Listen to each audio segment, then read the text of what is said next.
नमस्कार, इन खबर में आपका स्वागत है। मैं विद्याशंकर तिवारी हूं और बात करेंगे प्रधानमंत्री नरेंद्र मोदी द्वारा राज्यसभा में दिए गए उस भाषण की, या यूं कहें कि राष्ट्रपति के भाषण पे जो धन्यवाद प्रस्ताव लाया गया था उस पे जो उन्होंने विपक्ष के सवालों का चुन चुन करके जवाब दिया और भिगो भिगो करके कह सकते हैं कि उन्होंने कांग्रेस को जूते मारे हैं। एक एक सवाल का तर्कों के साथ उन्होंने जवाब दिया और उल्टे कांग्रेस को ही कटघरे में खड़ा कर दिया। बहुत सारे मुद्दे उन्होंने उठाए, अपने तरीके से जवाब दिया। कौन कौन से वो मुद्दे रहे और किस तरह से उन्होंने वार किया कांग्रेस पे, इन सारे मुद्दों पे बातचीत करने के लिए हमारे साथ हैं हमारे सहयोगी रितेश वर्मा। रितेश जी बताएंगे कि सब कैसे उन्होंने किन किन 10 मुद्दों को चुना और किस तरह से कांग्रेस को भिगो भिगो के 10 जूते मारे हैं उन्होंने। रितेश जी। प्रधानमंत्री का जो भाषण था राज्यसभा में, उसमें प्रधानमंत्री ने राष्ट्रपति के अभिभाषण पर लोकसभा में भी कल जवाब दिया था, लेकिन उसमें वो आक्रामकता, उसमें वो तीखापन, उसमें वो तंज विपक्ष को लेकर नहीं था, क्योंकि लोकसभा में वो बहुत कंफर्टेबल मेजॉरिटी है उनके पास। 303 तो खुद के सांसद हैं और एनडीए के सहयोगी दलों को जोड़ लें तो 350 के ऊपर चले जाते हैं, तो लोकसभा में उनके लिए तो बिल्कुल कोई चिंता की बात है नहीं। राज्यसभा वो जगह है संसद की, जिसे अपर हाउस भी कहते हैं, जहाँ पिछले 5 साल से मोदी परेशान है। वो बिल जिन पर विपक्षी दल अड़ जाए, वो बिल अभी तक कानून नहीं बन पाए हैं। अध्यादेश लाने के बावजूद, जैसे 3 तलाक का बिल इन्होंने अध्यादेश ला के लाया, लेकिन वो कानून नहीं बन पाया क्योंकि विपक्ष उस पर अड़ गया।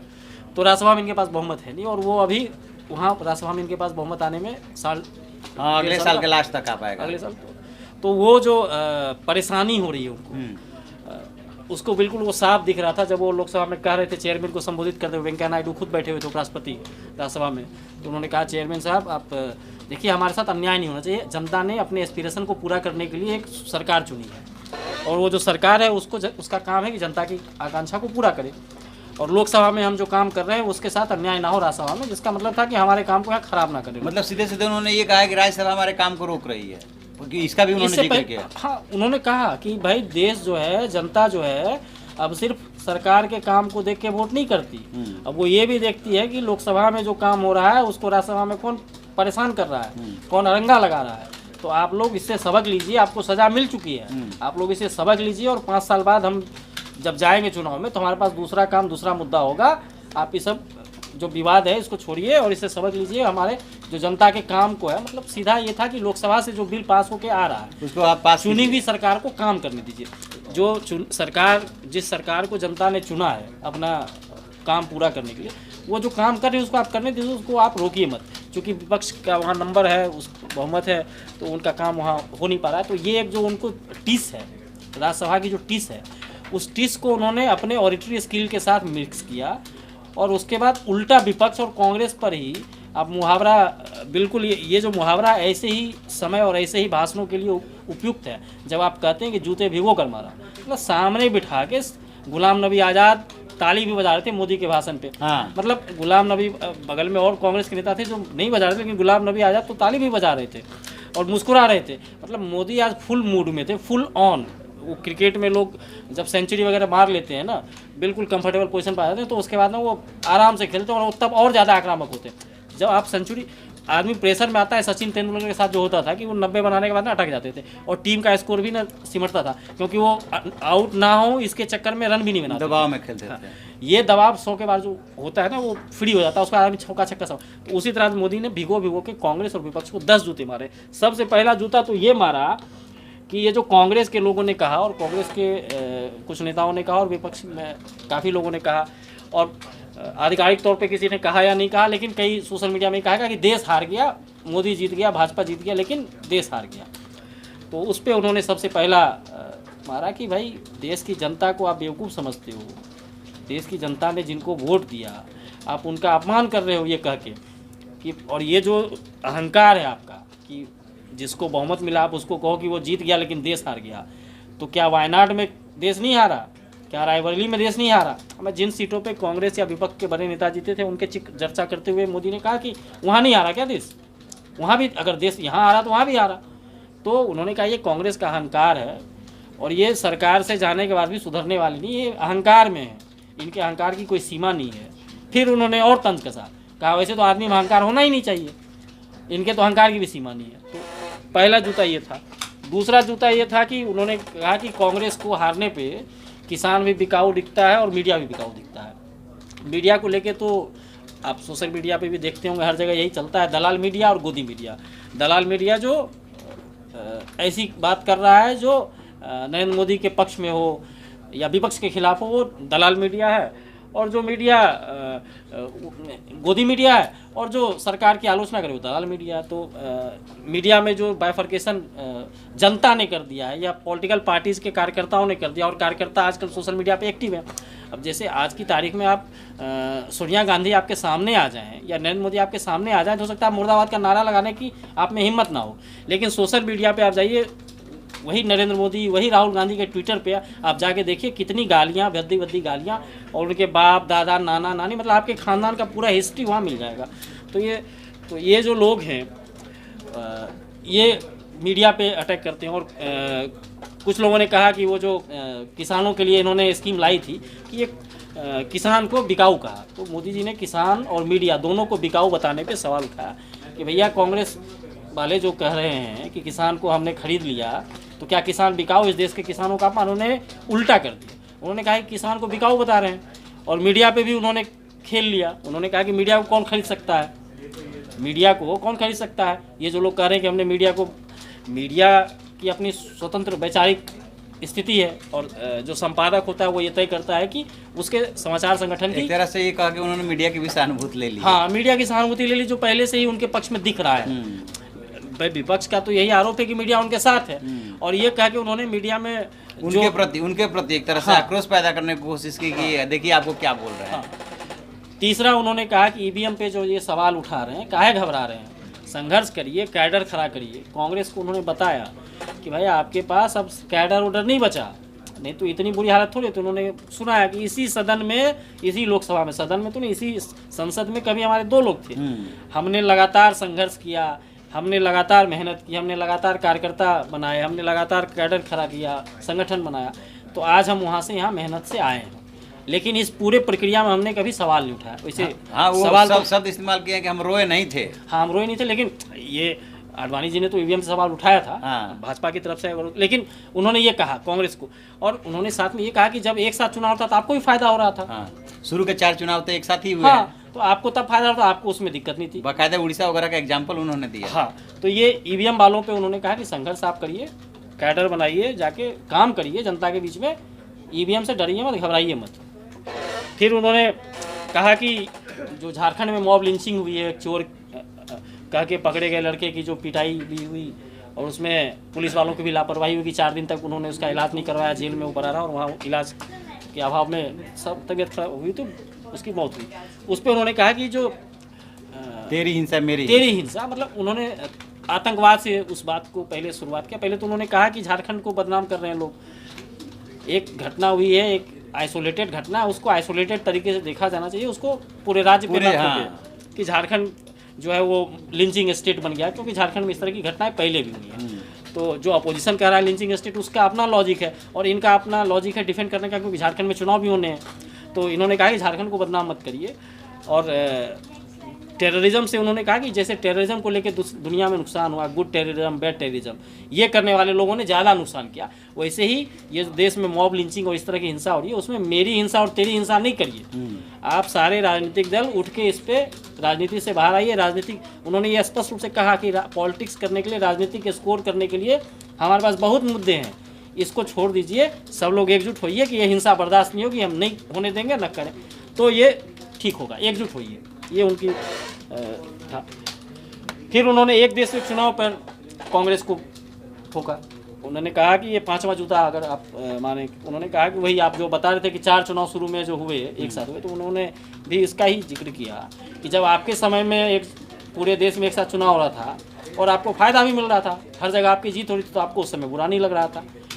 अब हम कह रहे हैं कि बहुत पैसा खर्च हो रहा है, इतना अथाह रुपया बर्बाद हो रहा है, तो एक देश में एक चुनाव, पैसा सरकारी धन का बचाया जाए, और सरकार के पास कोई सरकार का पैसा तो जनता के टैक्स से ही आता है, तो जनता का पैसा बचाया जाए, इसलिए एक देश एक चुनाव हो। तो ये कांग्रेस को उन्होंने कहा कि आपके समय में जब आपको लाभ मिल रहा था तो ठीक, अब हमारे समय में वो करेला हो गया, आप में लड्डू था। तो ये छठा उन्होंने कहा कि न्यू इंडिया में कांग्रेस को ऑल इंडिया क्यों चाहिए। आपको याद हो कि अभी जिस दिन योग दिवस था उस दिन राहुल गांधी कांग्रेस के जो अध्यक्ष हैं इस्तीफा दे चुके हैं और वापस लेने के लिए भी तैयार नहीं हैं। तो उन्होंने एक ट्वीट किया, आर्मी का जो डॉग स्क्वाड है उसके साथ आर्मी के जवान योग कर रहे थे, एक तरफ कुत्ते थे आर्मी के और दूसरी तरफ आर्मी के जवान, और दोनों का योगासन है। उसको उन्होंने उस फोटो को लगाया और सिर्फ इतना लिखा न्यू इंडिया, जिस पे उनकी काफ़ी भद पिटी। और मुझे लगता है कि न्यू इंडिया को वहाँ से मोदी जी ने उठाया राज्यसभा के स्पीच में और कहा कि इनको न्यू इंडिया क्यों ऑल इंडिया चाहिए, इनको न्यू इंडिया से क्यों तकलीफ है। तकलीफ राहुल गांधी ने न्यू इंडिया लिख के तकलीफ दे दी, तो न्यू इंडिया वहाँ से उठ गया और उसके सामने उन्होंने खड़ा कर दिया ओल्ड इंडिया का नक्शा। ये ओल्ड इंडिया में क्या होता था, राजीव गांधी वाली जिक्र कर दी कि नौसेना का इस्तेमाल होता था, सरकार के बिल को प्रेस कॉन्फ्रेंस में फाड़ दिया जाता था। तो इस तरह से उन्होंने न्यू इंडिया और ओल्ड इंडिया, कांग्रेस के जो खराब चेहरे थे, खराब घटनाक्रम थे, खराब इशू थे सरकार के, उसको उन्होंने सामने कर दिया कि ओल्ड इंडिया में ये सब होता था, इंस्पेक्टर राज था, लाइसेंस राज था, एलपीजी के लिए वेट करना पड़ता था, पासपोर्ट के लिए वेट करना पड़ता था, और इधर न्यू इंडिया, तो न्यू इंडिया मोदी जी हैं ये सामने खड़े। तो वो सब कह के उन्होंने कहा कि देश की जनता अब नए देश आगे बढ़ना चाहती है, वो पीछे नहीं जाना चाहती। तो ये कह के उन्होंने new India versus old India का एक नैरेटिव खड़ा किया। फिर ये राज्यसभा वाली जो चर्चा हमने सबसे पहले की, हम उसको 7वां जूता मानते हैं कि उन्होंने राज्यसभा में जो सरकार के काम में अरंगा लगाते हैं उनको आरे हाथ लिया, कहा कि देश की जनता आपको देख रही है और जो वोट करती है वो सिर्फ लोकसभा के सांसदों के काम को देख के नहीं करती, वो लोकसभा के काम को फंसाने वाले राज्यसभा के सांसदों पर भी करती है। तो जो पार्टियां राज्यसभा में सरकार के काम को रोक रही हैं वो समझ लें सरकार को जनता ने चुना है और बहुमत से चुना है, उसको काम करने दें। और राज्यसभा के सभापति से उन्होंने कहा कि हमको प्रोटेक्शन चाहिए, ये वर्ड उन्होंने कहा, हमको प्रोटेक्शन चाहिए, हमारे साथ अन्याय नहीं होना चाहिए यहाँ। तो इसका मतलब वो ये चाहते हैं कि राज्यसभा उनके बिल को कम से कम लटकाए और जल्दी जल्दी उनके जो बिजनेस हैं उनको होने दे।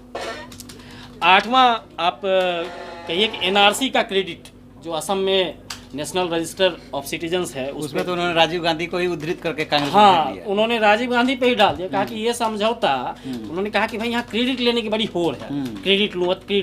तो ये क्रेडिट लो ना एनआरसी का, ये तो राजीव गांधी ने साइन किया था असम अकॉर्ड में एनआरसी, और ये तब से पड़ा हुआ था, इसमें काम नहीं हुआ। सुप्रीम कोर्ट ने हमको आदेश दिया, हमने पालन कर दिया, कोर्ट के आदेश का पालन करना होगा, और हमको इसमें वोट बैंक नहीं दिख रहा, हम तो राजीव गांधी के किए हुए काम को पूरा कर रहे हैं कोर्ट के आदेश पे। उन्होंने कहा इसका क्रेडिट क्यों नहीं ले लेते, इसका क्रेडिट लीजिए ना, आप ही का किया हुआ एनआरसी पे हमको क्यों बोल रहे हैं। तो ये 8वां उन्होंने एनआरसी उन्हीं के सर पे चिपका दिया राजीव गांधी के हवाले से।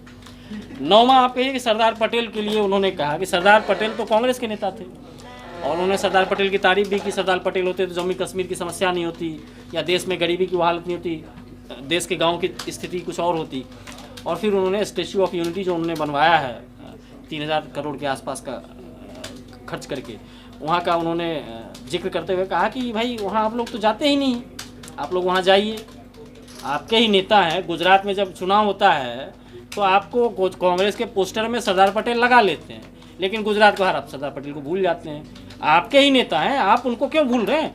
हम तो देश के महापुरुष हैं, हम तो उनको श्रद्धांजलि देते रहेंगे, याद करते रहेंगे। आपके अपने नेता हैं, आप तो जाइए वहाँ CWC करिए, कुछ करिए, जाके वहाँ समय कुछ बिताइए। और 10वां उन्होंने आयुष्मान भारत योजना को लेकर कहा, जो आम लोगों के, गरीब लोगों के मेडिकल इंश्योरेंस की एक स्कीम है, जिसके ज़रिए सरकार का ये दावा है कि आम लोग जो बहुत गरीब लोग हैं उनके अब सांसदों को MP को चिट्ठी नहीं लिखनी पड़ती है। हाँ, उन्होंने मतलब मोदी ओरेटर हैं और वो कोई बात सीधी नहीं करते, थोड़ा सा वो उसमें कहानी, थोड़ा सा कुछ ना कुछ प्रसंग उनके पास हमेशा सुनाने के लिए होता है। इसलिए वो आप देखेंगे जिस राज्य में जाते हैं वो कई बार लोग उनका ये मजाक उड़ाते हैं कि मोदी जी तो कहीं भी जाते हैं कहते हैं मेरा तो यहाँ से बहुत पुराना नाता रिश्ता है। मोदी जी RSS के संघ के काम के दौरान देश के कई इलाकों में घूम चुके हैं, तो हर जगह उनका कुछ न कुछ नाता है, हर जगह कुछ न कुछ संबंध है। जिस संबंध को वो उस राज्य में जब भाषण में जाते हैं तो उस चीज़ को वो चिन्हित करते हैं कि भाई हमारा आपके यहाँ से संबंध है। तो उन्होंने यही आयुष्मान भारत में कहा कि पहले हमारे पास जो सांसद मिलते थे वो तारीफ करते थे, मेरे चाहे किसी पार्टी की हो, और हर सांसद हमको, हर पार्टी का सांसद लिखता था चिट्ठी, हमारे क्षेत्र के इस गरीब की मदद करिए इलाज के लिए, और हम प्रधानमंत्री राहत कोष में अधिकारियों को मैंने कह रखा था 100% जो भी जरूरतमंद हो उसको आप दीजिए। आयुष्मान भारत योजना से उन चिट्ठियों में कमी आ गई है, अब बहुत कम चिट्ठियां आती हैं इलाज के पैसे के लिए, आर्थिक मदद के लिए। तो उन्होंने जो राज्यसभा में सांसद थे उन सब की तरफ इशारा करके कहा कि देखिए आप सब लोग मिल के काम करिए, अब चुनाव हो चुका, जिसको जीतना था वो जीत के आ चुका, जिसको जो होना था हो चुका। अब चुनाव जो है वो 2024 में है, और 2024 में मैं जो जाऊंगा चुनाव लड़ने तो नया काम लेके जाऊंगा, नया चीज़ लेके जाऊंगा। उसके लिए मेरे पास बहुत कुछ है, वो मेरे पास है। मतलब मोदी ने ये इशारा कर दिया कि 2024 का चुनाव आयुष्मान भारत और मुद्दों पे नहीं लड़ा उज्ज्वला योजना करके नहीं लड़ने वाले हैं। हाँ। उनके पास अगले 5 साल में, इसका मतलब रोड मैप में और भी कई क्रांतिकारी प्लान हैं जिससे आम जनता को फायदा हो, बड़ी संख्या में लोगों को फायदा हो, जिसका इशारा वो कर रहे थे राज्यसभा में विपक्ष को, और चेतावनी भी दे रहे थे कि जो सरकार की अच्छी योजना है उसका प्रचार प्रसार करिए, ताकि आपके क्षेत्र की जनता, जो गरीब जनता है, भाई अगर आयुष्मान योजना है तो वो भाजपा के सांसद के क्षेत्र में भी लागू है, वो कांग्रेस के सांसद के क्षेत्र में भी लागू है, तो उसका इस्तेमाल आप कर सकते हैं अपने गरीब लोगों की मदद में, इलाज में। उनको जागरूक करिए कि ये स्कीम है, आपके फ़ायदे की है। और 2024 में हम इस तरह की कोई स्कीम नहीं, कुछ और नया लेके आएंगे, हमारे पास है। तो हमारे मोदी जी के स्टोर में बहुत कुछ है। तो ये 10 जो उनके व्यंग बाण थे, वो विपक्ष को उन्होंने सामने बिठा के वो राष्ट्रपति के अभिभाषण का जवाब तो दे रहे थे, लेकिन वो असल में राष्ट्रपति के अभिभाषण के जवाब में जो प्रस्ताव था उसको उन्होंने कांग्रेस को मुंहतोड़ जवाब देने में उसका इस्तेमाल किया है, बेइज्जत करने कि हारने के बाद भी ये लोग सुधरने के तैयार नहीं है। तो ये थे मोदी जी, जिन्होंने कि राज्यसभा में जो लोकसभा में कुछ कसर रह गई थी उसको राज्यसभा में चुन चुन करके कांग्रेस पे उतारा, और कांग्रेस को उस एक तरह से आईना दिखाने की कोशिश की है कि आप क्या बोल रहे हैं, क्या कह रहे हैं। दौर बदल रहा है, बदलते दौर के साथ आप भी बदलिए, मुद्दों की कोई कमी नहीं है, राजनीति हर चीज़ पे अच्छी नहीं होती। तो प्रधानमंत्री नरेंद्र मोदी के बारे में माना जाता है कि अच्छे ओरेटर हैं, बोल लेते हैं, अपने को कनेक्ट कर लेते हैं, और यही वजह है कि दोबारा जो प्रो इनकम्बेंसी जिसके लिए वो शब्द इस्तेमाल कर रहे हैं। और साथ में उन्होंने ये भी संकेत दे दिया कि 2024 भी उन्हीं के अगुवाई में लड़ा जाएगा। बहुत सारे अभी मुद्दे हैं, देखते हैं आगे क्या होता है। जो भी अपडेट होगा हम आपको अपडेट कराते रहेंगे। देखते रहिए अब हमारा डिजिटल चैनल इन खबर। Thank you. इन खबर चैनल को सब्सक्राइब करें और बेल आइकन दबाना ना भूलें।